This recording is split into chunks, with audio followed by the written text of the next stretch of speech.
all they see is my product, they're going to have a discussion internally. And generally what they'll That way everyone's got to write it down. I mean, this is genius right there, yeah. RX Bar did a really good job by redesigning their packaging to be Instagrammable, sold for $600 million at Kellogg's. We intentionally held off from an Amazon listing until Amazon called us and said, we've never had a brand search so often on our platform and not be on Amazon. Okay, so first question is, where do I, this is totally this is like, where do you buy the $9 Harvard reviews? hbr.org/store. Okay. And you purposefully then, to expand your filters and understanding of how acquisitions work, you decide that's what you're going to study, and you've done 100 of them, or 100 of the reports, correct? Right. Expansion of your filters, thoughts, questions? Well, I think so in this day and age, we're bombarded with, try this tactic, try this tool, 7 ways to grow your business, 12 ways to grow your business. There's so much out there. And I love to read, I love to consume information, so it's deadly for me to go around. If you're like me, I've got 50,000 tabs open at one time on every single device. And so what I found is that I try to find better sources of information, which is like, everyone here today is figured out that Ed knows how to curate information very well. And it's the same reason I shop at Costco, which is dangerous. I'm only allowed there once a month. But I go there because I know Costco is going to curate interesting products for me at a good price. And so Harvard is curating really strong case studies they use to teach their MBAs. I get access to it for $8. And just by reading through those, 100 of those, you recognize that brand value is important. And if you want to have a successful exit or you want to build a valuable brand, reading these case studies is really important. So for $8, I think it's a wealth of knowledge. No question.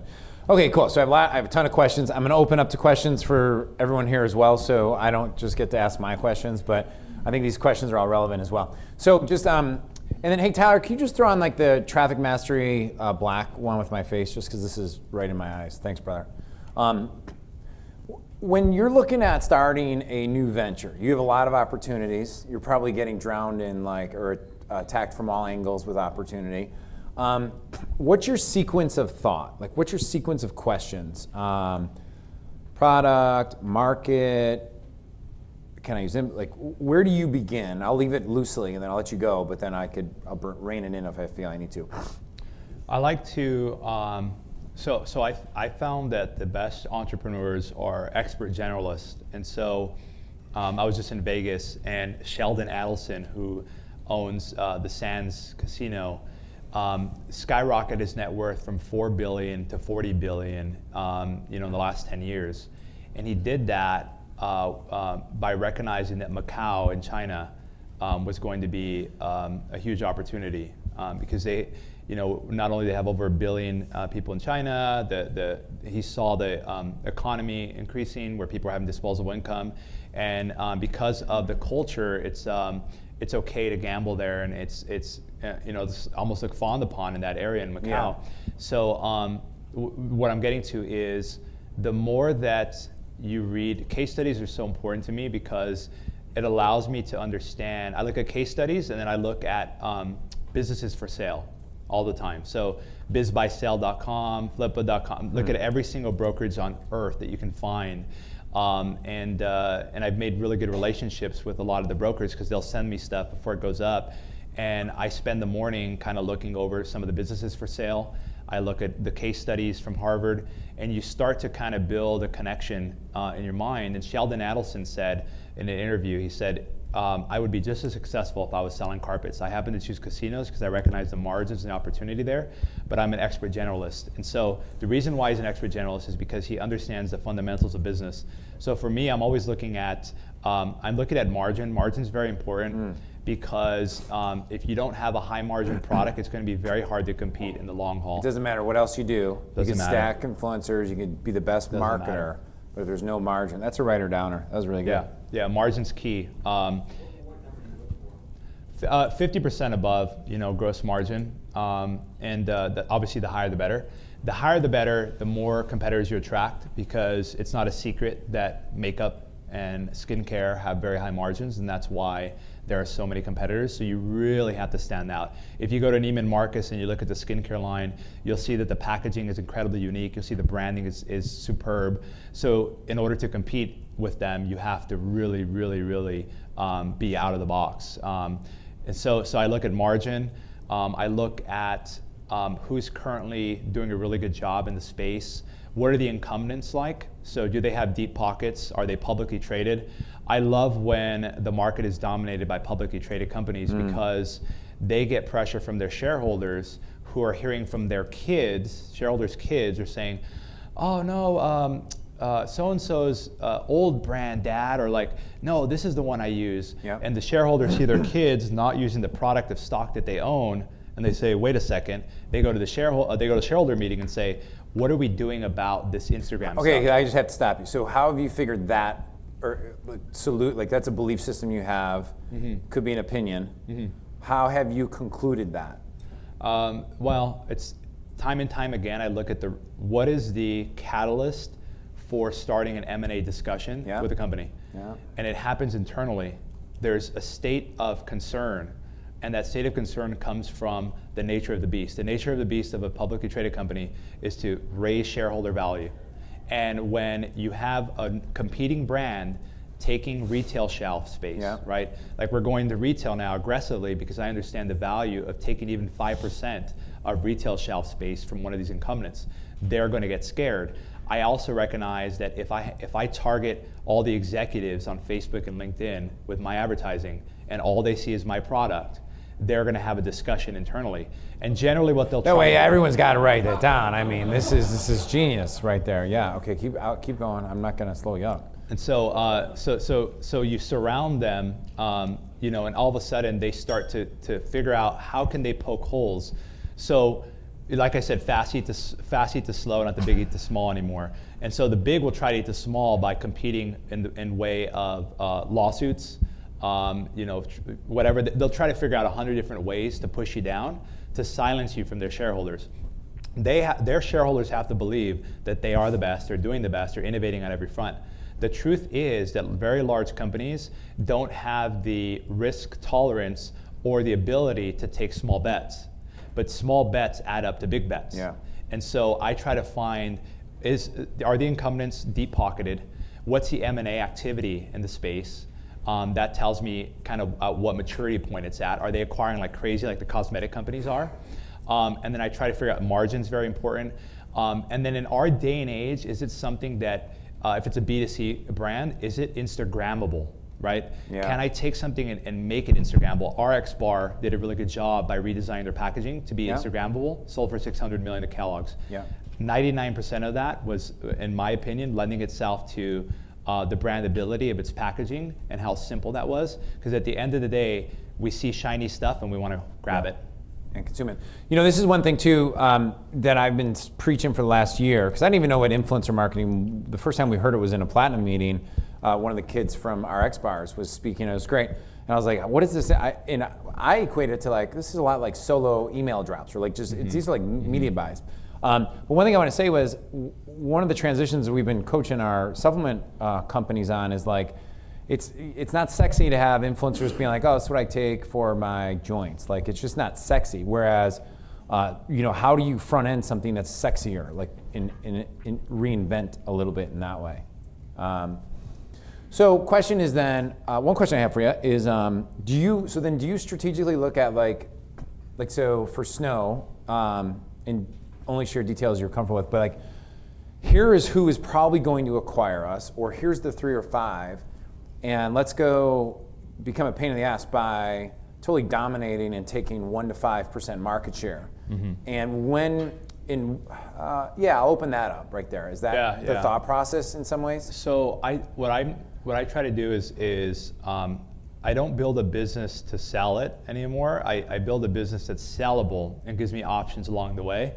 And I think that everybody should be building a business that's sellable. That just simply means you have a lot of value and brand equity. But what I recognize is that there are probably 100 different categories on the B2C side that are lacking innovation in the sense of For the first time, I think, ever, we have the ability to be because of the internet, hyper niche, right? So this has opened up the natural products market very well. Our product with Snow and our branding is, our target customer is someone who appreciates plastic surgery, Botox, shops at Neiman Marcus, drives a Range Rover, and not a Prius, so we've identified our market there, and it's a bit risky because consumers are in general are leaning more and more towards natural, and we're leaning the other way. And what I'm finding, and when I look at Berkshire Hathaway, Warren Buffett's holdings, he's got McDonald's, Dairy Queen, Amex, Wells Fargo. Those are 4 of the top 10 holdings he has, and Warren Buffett's the best long-term investor ever. And so if he's still holding on to that, that means that Americans will continue to lust after fast food, and that's a continued growing market. See's Candies that he owns, one of his most successful investments on an ROI perspective. So people like sugar. Starbucks is doing incredibly well. It's sugar, and more sugar. And so when I look at that, I recognize that there's always going to be a market for things that simply work. And when I look at that, I said, okay. It also lends itself, what I'm seeing is that these companies like Kellogg's are acquiring a bunch of natural brands, and there's going to become a saturation point. We're still far from it, but there'll be a saturation point where they've acquired the majority of the natural brands, they own them in-house, and the market will continue to shift. So when I look at a brand, I look at a 50-year plan, and I look at 5-year blocks along that of where we should be and how we take advantage of it. This next 5-year block is about social media, dominating mind share in the space, and going reverse retail. So now we had QVC HSN reach out, we had Nordstrom, Neiman Marcus, Target reaching out to us as a result of drowning their executives, drowning the market with our products. And so now they said, we want you. And we intentionally held off from an Amazon listing until Amazon called us and said, we've never had a brand search so often on our platform and not be on Amazon. Oh, wow. That's great. That's great. I have 2 more questions, then I'll open up. So let's talk about just what would you do if you didn't have, I couldn't do it, well, that's Josh, blah, blah, blah. I can hear some of it like, well, he's got the money, so of course he's going to go acquire these things. So does your priority shift, like the question and sequence of thought shift is like, well, I got to run more of a cash flow scaling model. So then with that question in mind, how do you start? So I think that particularly with influencer marketing, you have so many people that want to be an influencer. I was talking to a group of kids, and I asked them, what do you want to be when you grow up? And probably half the room said YouTube vlogger. I was like, okay. Wow. YouTube My kids vlogger. are begging me to start throwing YouTube shows. Isn't that funny? That's crazy. They said, I want to unbox toys. And normally I would be like, what? One was like, I want to play video games if other people watch me and pay me to watch me. Totally. And I was like, if you said that 5 years ago, I'd been like, oh my gosh, who are your parents? We need to have a talk. But now I'm like, now I'm like, cool. Like, how do you get started? Do it. Because the 9th largest YouTube channel was just acquired. The M&A activity on YouTube channels has been almost non-existent. And for the first time, we're starting to see M&A activity on YouTube channels. So now you start to think what you laugh at before, they see PewDiePie or whatever, all these people, they want to be like what they watch. And in reality, so that the house I live in was built by the founder of the Food Network channel, and I had a chance to talk to him. And I said, how did you know that the Food Network channel was going to be a success? And he said that as women started to enter the workforce more and more and work 1, 2 jobs and live busy lives, they missed being able to cook and being able to enjoy that they did growing up with their mother. And so being able to watch it was a form of escapism. So you swing by KFC, you grab your bucket of chicken, you sit at home, and you watch Paula Deen cook or whoever you're watching on TV, right? And so he recognized that, and I said, oh my gosh, I wish I met you 10 years ago, because I would have recognized that people want the esports stuff. people want to watch people do it Yeah. as opposed to them doing it. They get the same effect through proxy. Yeah. So anyway, watching those trends is going to be interesting, how it unravels through the business to consumer, business to customer, B2C space over time. So you would still start at looking at, okay, where's the micro influencers at that would help? Yeah, that was a grow my poor way brand? of answering your question. That's okay. No, it's good. There are so many. The reason I brought the kids up is that there are so many people with a few thousand followers, 10,000 followers, 50,000 followers, that call themselves influencers, and they're reaching out to brands because they see our ad. This is what happens. They see our ad, and they're like, "Wow, I want that. Oh, maybe I should email and see if I can get it for free." So they email and say, "Hey, I'm an influencer. I'll do a YouTube review video in exchange for free product." We say, "Sounds good." And instead of just kind of discounting them or counting them off, we make them feel really special, right? We really say, "Oh my God, love your channel. Oh, this video is my favorite." I actually train our staff to go in and do that. And you can do this yourself for free, or you can do the reverse, where you go and type a hashtag on Instagram, weight loss. Find people with 5,000 to 10,000 followers and say, "We have this amazing product. I love your feed. You're gorgeous." Yeah. You know, really enamor them with compliments that are specific. They say, "Yes, I am an influencer. Well, I'm glad someone's finally noticed me." It's really Hollywood at scale, right? Where mostly dreams go to die. It's you have this opportunity to take advantage of the desperation of fame and wanting to build this, and you give free products, and it's a win-win. They want your product, they like it, they get it for free. If they like it, they'll post about it. Awesome. And then you come up with some tagline like, the so-and-so stars. If you're, you call them something, right? And you're like, "You're my beauty glam doll," and like, join our beauty glam doll program. And then you add in the element of the affiliate side, where you say, "I'm going to give you a coupon code." Yeah. And for everyone that drives a purchase, I'll pay you X amount of money. Now they've got a make money online opportunity in their mind. They're getting free product that they already want. They see other people posting about it, so they feel like they're in the trend of doing it. Yeah. And all the celebrity does is it creates a ripple effect. If they see Kylie or the Kardashian using it, they're more likely to want to promote it themselves, because then they're like Kylie. Well, like one of the things I was going to ask you, but I'll just make the statement. But it's like, so you getting Gronkowski, you getting Mayweather, you getting these people now who wouldn't agree to be in, their photos now alongside Mayweather, right? You're a moron for saying no. Cool. Let me open up. Can we have mic runners, please, just to make sure we're doing this efficiently? The one. I see a bunch of people jumping up. I see Thad jumping up, and Duke, you're one of my mic runners. Oh, you're over here. Okay, okay, cool. Oh, Thad's over there. Sorry, dude, I was like, where'd he go? All right, who's got a question for Josh? All right, Brooks. Hey, Josh. So how do you go about cultivating and crafting their message? Because of course you want to keep it authentic in their voice, right? But how do you kind of help craft and give them the salient points that you want them to hit on? So try to think through what are the three differentiators about your product. If you're in a big market, you're never going to consume all of your market if you're in a big enough market. And so figuring out what are those three differentiators, and really honing in on that. And so like in our scenario, if a lot of other brands, toothpaste brands, whatever, are avoiding chemicals, we're leaning into chemicals, right? And so it's so controversial that the way we explain that is we try to match their feed a lot of times. So if we recognize that they're posting a lot about fashion, and they're always in different outfits, we'll comment and be like, "Oh my God, I love this outfit, from this post," right?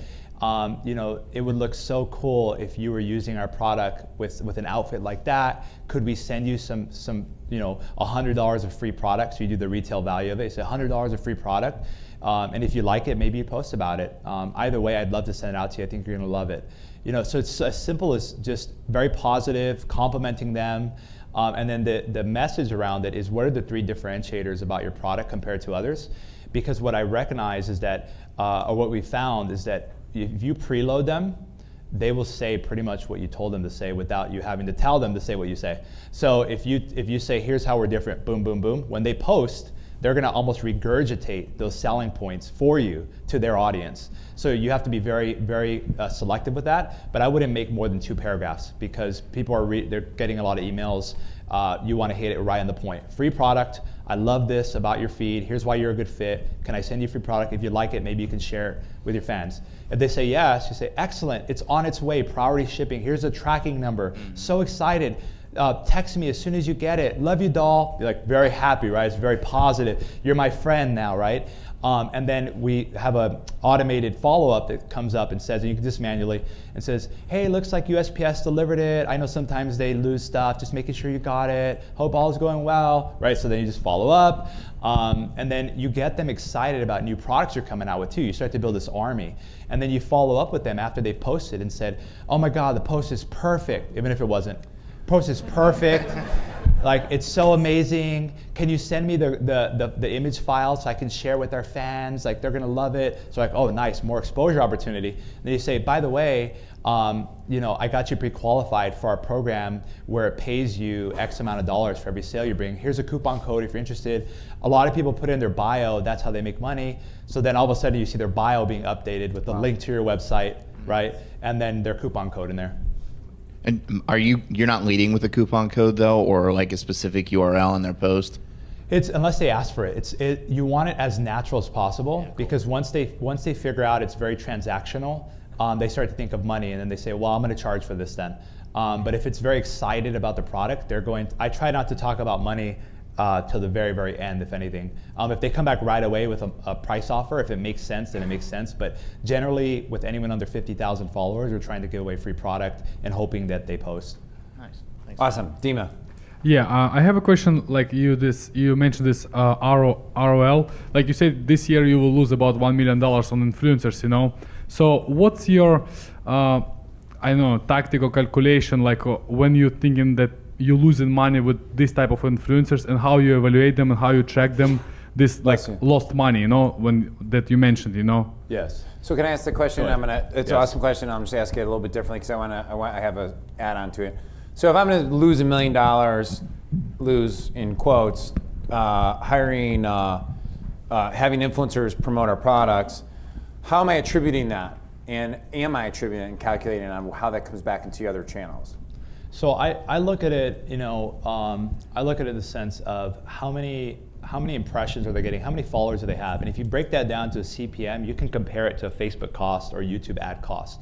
So if you've got 20 million followers you're getting in front of, you take 20 million, 20,000, what's the CPM? $5, so 5 times 20,000, 100 grand is what I would pay for a post for that page. So I can break it down like that, and now keep it in mind that the intent and the conversion rate is not going to be the same as it is in an advertisement, but I can reuse that content. So there's the other piece that you unlock, like I showed with the Miss Universe. Demi, who's the current standing Miss Universe, she loves the product. She did a couple posts. She's got 1.1 million followers. That's great. And then we took that content, went back to her and said, can we reuse this content for a fraction of the cost, or pay you some money? And now it's like, get your own pageant winning smile. Like we can play off of that, and then we can advertise on Facebook to the Miss Universe audience. Oftentimes what we'll do as well is we'll ask for page access. We'll rent page access from them. So if they have 1 million fans on Facebook, 10 million, whatever that is, we're gonna actually have them add us as an ad account admin, where we'll spend our money to promote the content we did together, and we'll pay you like renting a spot at a kiosk at a mall. We're gonna rent that spot until I completely liquidate the value out of their fans. And oftentimes I'll come back and get more content, pay them more money for more content to stimulate the creatives. So now I'm running ads to their audience at a fraction of a cost. We run ads through Floyd Mayweather's page, Rob Gronkowski's, for a fraction of the cost. And so there's a value to that as well. At the end of the day, I know that if we purely look at an ROI perspective, no one on the team will want to do it, because it's just not trackable in that way. And I have to look at it in the sense of the more natural we can make the post, and really make it integrated in their life, the better it's going to do over time, which means the worse it's going to do short term. Yeah. So do you guys even try to say, or since you're doing hundreds of these micros, it's kind of impossible to do it, but like where you're like, wow, here's the correlated lift. Like look at I would assume your Google brand searches are super high, yeah, because people are on Instagram, they go to YouTube. And then the second question I had, I'm gonna just go really quick because I think you just dropped the knowledge that some people might have aired out there. So what they're doing is they're partnering with these guys, but then they're also, he's got his world-class team of Facebook guys, he's got his influencer team, he's taken the content and then repurposing and reusing it on their own handle, meaning their own Facebook feed. So he's running now their Instagram and Facebook. That's like a writer downer. Like there's a lot of big brands in here that I know for a fact you're not doing it at that scale. I think one of the, I'll talk later about blind spots, but because I want to stay focused. I can go off in tangents, man. I mean, I swear. I can do that. All right, who had a quick one? Gilo? Yes. It's in the micro-influencer section. You said preload what you want them to say. Right. Then you gave a list. Here's a free product for you. Then you went down a quick little 5. Could you recapitulate that for me? So it'll be like, here's, you try to build excitement. It's like writing ad copy. And you're sending an email. You reuse the email 1,000 times, but it's like, it would be like, hey, so-and-so, we're almost sold out, but I set aside a few for you if you're interested. I think you're a perfect fit. You're gonna love our product. It is different because 1, 2, 3. Right? Because you're still selling. It's an invisible way of selling, but you're still selling to that micro-influencer, and you should respect their community because they are curators and guardians of their community, and that's how that's in this day and age of social media, it's built by numbers.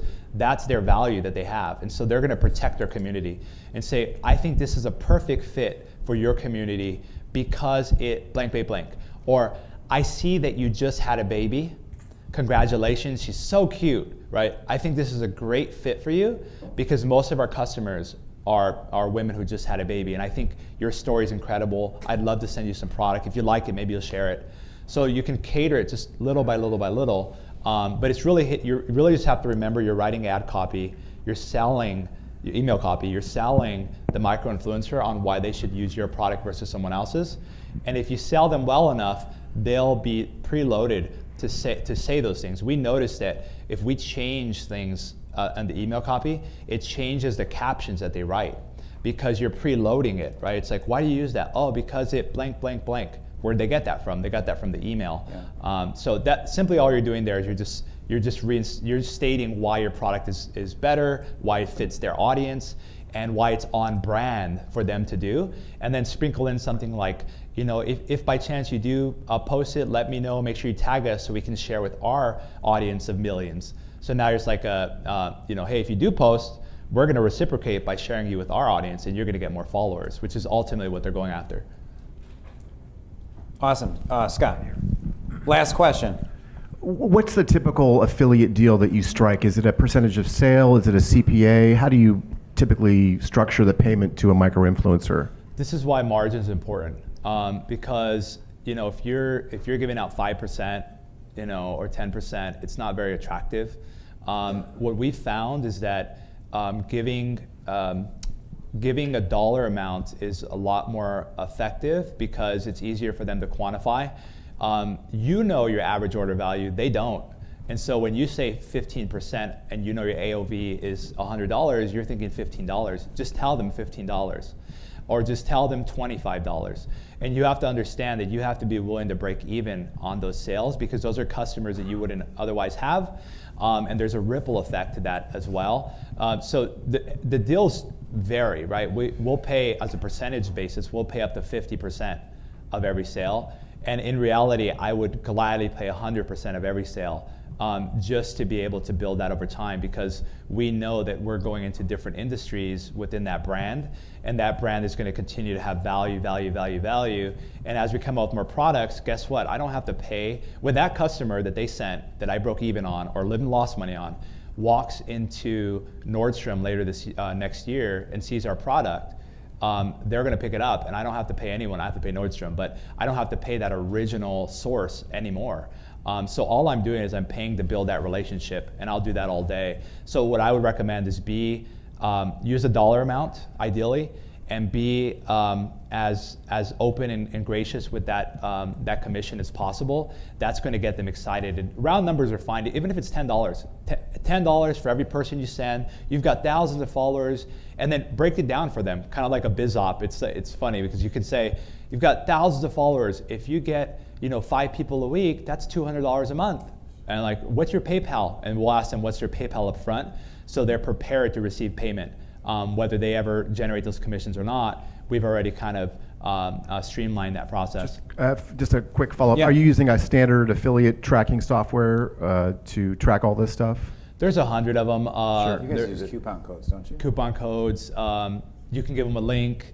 The only thing you got to watch with coupon codes as you start to do this at scale is that they start to share them on Retail Me Not, Groupon.com. It starts to run rampant. All of a sudden you have displacement as opposed to additive value. So we make it very clear that that's not allowed. And I pretty much have a full-time person doing that, policing that. But there's 1,000, I won't even go into that because they're all the same, similar. There's 1,000 that you can use. You have Shopify, there's probably 20 apps on there. But you give them a coupon code, which is nice. They like that because it gives them like I'm a celebrity, I have my own coupon code for this. And then you give them a link so that they can swap out their link in bio with that link, and that adds SEO value. I mean, there's so much spillover effect from that. And the only plug I have, Ed, is that I'm always looking for talent, and so we're hiring for a couple positions right now. I've tried to work with you like 6 times. I'm like, I'll do whatever it takes, Josh. What are we doing? I got sold. Tell me ideas. Yeah. All right, one last position. Ed's on the team. And he always says, I'll help you in any way. And I'm like, Josh, where'd you go? I'm like, I thought I just sent you the idea. I'll support you anyway, Ed. I'm just busting a little bit. And Matt Martirano's here in the back there. You took off the Wolverine mask. I remember last time you had a long beard. Connective has an affiliate system built in, correct? With a Shopify, better than Shopify store with the Limelight, where we use Limelight for affiliate marketing. So he's been working really hard at connecting and integrating all 3 of those. Okay, so if you want to connect, talk to Connective. He's here, Matt Martirano. All right, we got a couple more minutes left. Okay, so where do you learn? This is like one thing that I think I struggle with, and I'm sure other people. But it's like, where have you learned the art of the deal and knowing, like, you're dealing with like QVC, you're dealing with HSN, you're dealing with Hollywood, and you're 25 years old. I know success breeds confidence, but some of the stuff you never had a formal mentor sit here and be like, okay, this is what you say here, this is what you say here. So what belief system have you crafted in your head that allows you to take such massive action and not be afraid of looking like a fool and just moving forward? Well, I figured out. Is that a good question? Is that a fair question? Because a lot of this stuff that he's talking about is up-leveling your mindset more than here's a new pixel you stick. Well, I shouldn't say that because it's like, but here's a new like tactic that you do and it's going to change your life forever. This is more inner work than it is tactical work. That's where I was going. That's what I would say. What I found, so for my own life, like initially it was an opportunistic approach where it's like, I just need to make money, I need to pay my bills, I need to help my family out. So you're kind of income chasing at that point, and that's okay. And then you realize after a while that tactics can make you rich, but strategy is what makes you wealthy. Very good. And it's very important. By modeling after very successful people, you recognize that they're not obsessed over the detail of what color the carpet will be exactly. They're obsessed over the feeling they want people in the casino to feel, right? And so I want people to feel comfortable. I want people to feel at home. And then that leads to the tactic of how we're actually going to glue down the carpet. Right. And so hiring really good people has become my focus, and attracting really good people. And so I'm always hiring, and I think that's one aspect. But 2, what I found out is that greed is in the center of all of us in a good way. And when I work with retailers or I work with anyone, I'm trying to figure out if it's an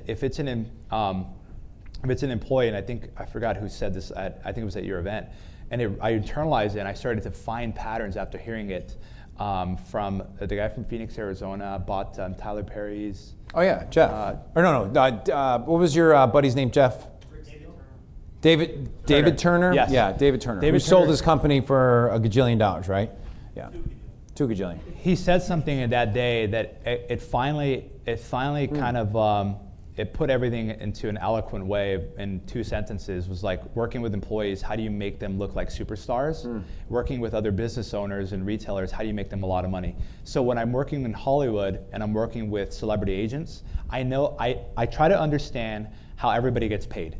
And it's taboo to talk about it sometimes. But I've made it my job to call elephants out of the room. Yeah. I'm really, really good at it. And one thing that's helped is I watch a lot of, this is a tactic, but it's easy because it's fun. I watch a lot of stand-up comedy, a lot of improv, because, and I do a lot of that because it forces you to be uncomfortable, and you recognize by action you build confidence. And confidence breeds success, which breeds more confidence. And so by doing stuff, you recognize what works, what doesn't work, and that builds confidence in your method. But for me, when I'm working with a celebrity agent, I say, okay, for example, with the big celebrities, you have their entertainment lawyer, you have their manager, you have their money guy, money manager, you've got their family that's somehow involved, you've got their entourage and posse that's somehow involved. So I'm thinking through, how's everyone getting paid? I say, okay, manager, you're getting 10% of this deal. Here's what I'm gonna do. I'm gonna double whatever you're getting paid on the deal, myself, out of my pocket. Traditionally, people don't include you in on the royalties. So you do all this work and you don't really get a big piece of the royalties. I'm gonna set a separate royalty just for you, manager. And then the entertainment person, I'm gonna say, the lawyers get paid by billing hours. So I'm gonna say, hey, I need you to review these contracts with us. And I just make up work, which they're good at generally they're doing happy themselves. because now they're working for you. Yeah. Right. So I create work there, and then their posse wants to be in on it. So what I'll do a lot of times is we'll reach out to their Instagram pages, because they'll post pictures with their posse, and you can find their Instagram pages, and you surround the celebrity. So now their posse is getting money. You know, you pay them a little bit of money. Now they're promoting the product. So smart. They're Yeah. more likely to push it. And so we do this a lot with hairstylists, makeup artists, and fashion stylists. We'll pay them to fill their room with our product. Yep. And that's all they have to do. We pay them well. That's all they have to do. They're sold on it. So when they recommend something to their celebrity client, what do you think that's going to be? Boom. Yep. So I'm always trying to figure out, how's everyone getting paid, and how can I make everyone fat? If I can make everyone fat in the room, they're going to come back for more. Love it. So simply just breaking down, how do you get paid? How can I make you more money? And you're gonna be hooked on me because I can make you money. And I realized that the job of an entrepreneur, the job of really anyone, is to create value, and my job is to figure out how to make everybody money. That's my responsibility. And if I can do that, everybody would be hooked around coming back. They'll also give me deal flow, right? So I recognize in my social circle, because I never have anything to sell, but I love to just give because I'm always in my head, so I love to do this. I can do this for 24 hours. I recognize that people see me as a source of validation because I call elephants out of the room. Yeah. So now I have these venture capital firms having me sit in on deals because one, I'm a lot younger than they are, so they know that I can catch things that they maybe can't catch. And they also recognize that I'm able to call elephants out of the room, and I'm not afraid to do that. They are also able to do that because they are either tremendously wealthy or whatever, and they recognize that unique ability at the other side. And so they bring me into deals, and so I've been able to be a part of that. So I get deal flow that I would normally not get because I'm able to call those elephants out, and I figure out, how is everyone making money in here? Yeah. And how can I make sure the right people are getting fed? Because if you don't feed them well enough, they'll come once. But I'm trying to have a watering hole that attracts all the animals. Yeah. Let's give it up for Josh. All right, dude. Appreciate you, bro. Appreciate it. Yeah, awesome. Thank you.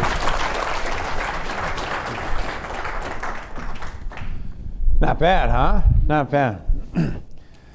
So if we hosted something down in Arizona and had 2 days with Josh, how many people would be interested in being there? All right, good. That's my pre-sell for later. Just letting you know. Just letting you know. You know, you gotta. All right. So we're at 12:44. Here's the deal. Thanks for gutting out, like literally sticking with it for this morning. We packed a lot in. We're gonna come back. Ignore the schedule for the time. We're gonna come back in 50 minutes, 50. So it's not an hour, 50 minutes. Which puts us at, I just said the time, at 1:35. Here's one challenge I'd give you. Like one challenge I'd give you, eat. If you can get outside for 15 minutes, get fresh air, not a bad move to get some fresh oxygen, or even outside here. You can hang out here and chat like that. Where's